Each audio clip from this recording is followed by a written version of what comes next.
సమావేశానికి ఇచ్చేసినటువంటి party seculars అందరికీ నా ప్రత్యేక ధన్యవాదాలు. ఈరోజు సామాజిక పరిస్థితులు ఏ విధంగా ఉన్నాయంటే, రోజు ఆర్ఎస్ఎస్ అంటే రోజు కాషాయ భజన, అలాగే మతపరమైనటువంటి ప్రచారాలు చేస్తూ వాళ్ళ యొక్క దైనందిక జీవితానికి పునాదులుగా వేసుకున్నటువంటి హిందూ ధర్మాన్ని ఈరోజు పచ్చిగా ఆర్ఎస్ఎస్ చీఫ్ మోహన్ భగవత్ పచ్చిగా ఎంత ఘోరాతి ఘోరంగా హిందూ పదమే తప్పు అని నిర్లజ్జగా అతను ప్రకటించుకున్నాడు. మరి దాన్ని యావత్ భారతదేశంలో ఉన్నటువంటి ఈ సోకాల్డ్ ఆర్ఎస్ఎస్ కార్యకర్తలు ఎవరో దాన్ని ఖండించకపోవడం వెనక ఆంతర్యం ఏంటి? మీరు హిందూ అనే మత ప్రచారంతో మత సామరస్యాన్ని విచ్ఛిన్నం చేస్తూ మత కలహాల్ని సృష్టించడమే మీ ప్రధాన లక్ష్యమా? మీరు వ్యూహాత్మకంగా హిందూ పదాన్ని తప్పుదారి పట్టించే విధంగా మాట్లాడారా? లేదు మీరు అనుకూలమైనటువంటి రాజకీయ ప్రయోజనాల కోసం మాట్లాడారా? మొట్టమొదటి తేలాలి. ఎందుకంటే మీ ప్రవర్తన మరో గోత్ర అల్లర్ల వంటివి సృష్టించి ఈ భారతదేశంలో మరో రాజకీయ లబ్ధి పొందడం కోసం మీరు చేస్తున్నటువంటి ప్రయత్నాలుగా మేము భావిస్తాం. ఎందుకంటే ఈ భారతదేశంలో మత కలహాలకి ఆజ్యం పోసినటువంటి ఏకైక రాజకీయ శక్తులు ఎవరైనా ఉన్నారు అంటే ఈ ఆర్ఎస్ఎస్, దాని అనుబంధ సంస్థలే.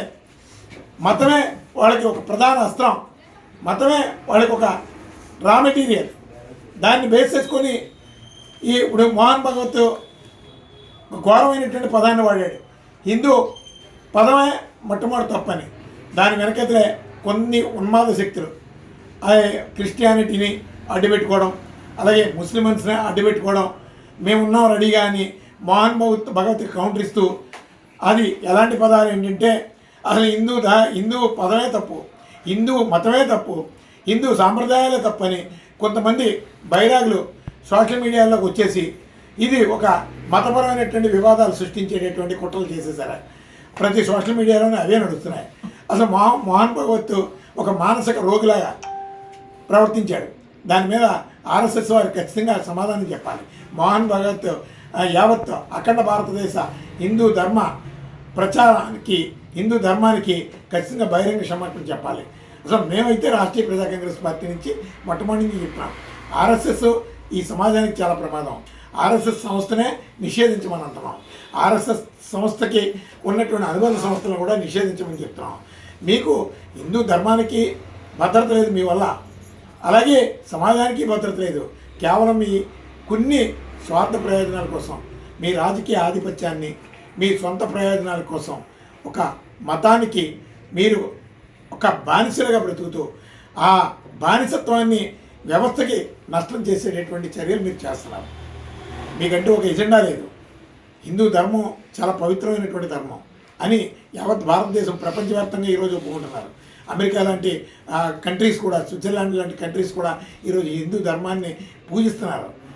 అలాంటి హిందూ మతమే మీ బ్రతుకు తెరువు, మీ ఆధారం, మీ జీవనోపాధిగా మీరు పునాదులు వేసుకొని ఈరోజు హిందూ మతాన్ని, హిందూ ధర్మాన్ని మకిలి పట్టించే విధంగా మాట్లాడడం అనేది ఎంత దౌర్భాగ్య స్థితిలో ఒకసారి ఆలోచించండి. ఖచ్చితంగా ఈ ఆర్ఎస్ఎస్ లాంటి సంస్థల్ని ఖచ్చితంగా ప్రతి సమాజంలోని కూడా బహిష్కరించాల్సిన అవసరం ఉంది. లేదు అంటే హిందూ, ముస్లిం, క్రిస్టియన్ మతపరమైనటువంటి విద్వాంసాలకి ప్రధాన కారకులుగా ఉంటారు. ఆ ప్రమాదం మన బిడ్డలను తాకేటటువంటి పరిస్థితులు ఏర్పడతాయి. ఒక విధంగా చెప్తే మేము మొట్టమొదటి చెప్తున్నాం, హిందూ సెక్యులర్సు అని ఒక వక్రీకరిస్తూ కొంతమంది సాధువులు, పీఠాధిపతులు హేళనగా మాట్లాడుతుంటారు. అసలు సెక్యులర్ అనే పదానికి వీళ్ళకి అర్థం తెలియదు. ఈ భారతదేశం లౌకిక దేశం. లౌకిక దేశంలో ఒక మతపరమైనటువంటి దేశం అని చెబితే ఎంతవరకు అది సమంజసం? ఈ లౌకిక దేశంలో సెక్యులర్ అంటే తన ధర్మాన్ని కాపాడుకుంటూ పరమతాల్ని గౌరవించేటటువంటి వాడే సెక్యులర్. ఈ భారతదేశంలో ఉన్నవాడే ప్రపంచవ్యాప్తంగా.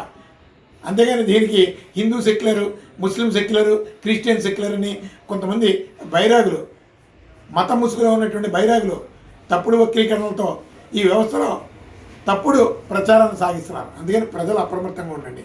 మన బిడ్డల భవిష్యత్తు కోసం, మన సామాజిక భద్రత కోసం మత సామరస్యాన్ని ప్రోత్సహించండి. ఎవరి మతాన్ని వాళ్ళు కాపాడుకోండి. యావత్తు సమాజం అంతా ఆది నుంచి హిందూ ధర్మం నుంచే వచ్చినటువంటిదని ఒక వాస్తవాన్ని మర్చిపోకుండా హిందూ ధర్మానికి వ్యతిరేకంగా మాట్లాడుతున్నటువంటి ఆర్ఎస్ఎస్కి ప్రతి హిందువు కూడా గుణపాఠం చెప్పాలి, బుద్ధి చెప్పాలి. అలాంటి రోజు ఎంత త్వరగా వస్తే ఈ దేశం అంత భద్రతగా ఉంటుంది, మత సామరస్యం ఉంటుందని చెప్పి రాష్ట్రీయ ప్రజా కాంగ్రెస్ పార్టీ నుంచి తెలియజేస్తాం.